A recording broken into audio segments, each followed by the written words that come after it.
So, next naman natin bubuksan guys itong klimat. Wala pala. Lahat ng tape nun. Bumitaw na pala yung tape niya guys dun. So, ito po yung nabili natin sa Amazon, ano. Dahil silang website yata kaya dun lang available. So dapat tayo dynamite, pero ito na lang nabili natin, no, para at least magpapagkasya yung ating pera. Okay. So ito natin siya.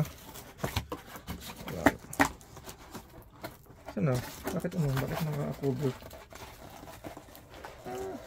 Okay. So ito po yung ating klimat. Ang ano po niya is 100 ml, no?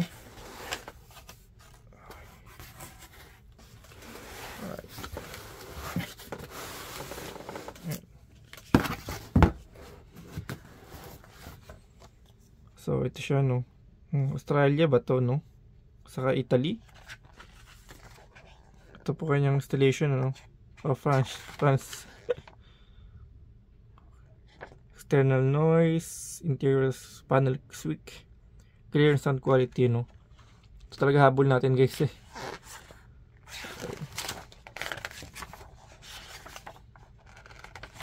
Check natin, ano.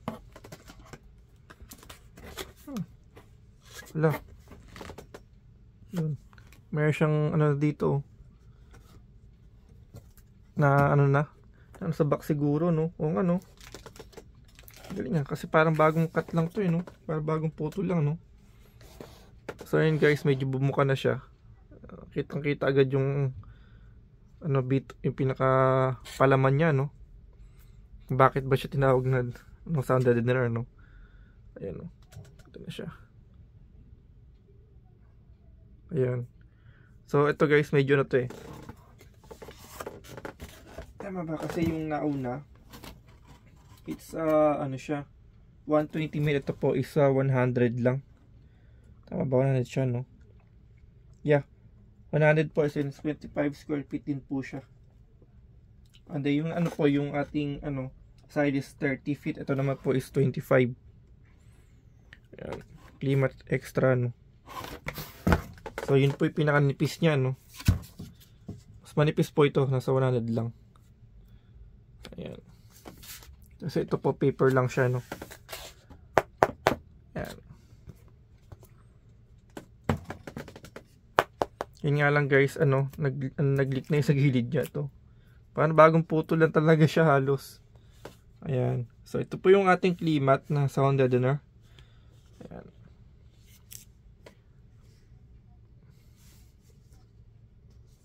Okay.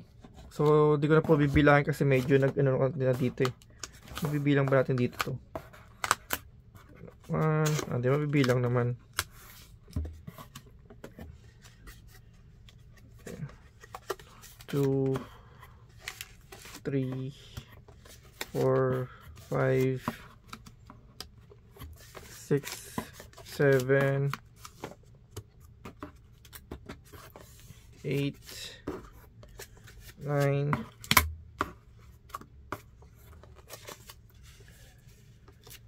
10 11 12 13 13 14 15 16 17 18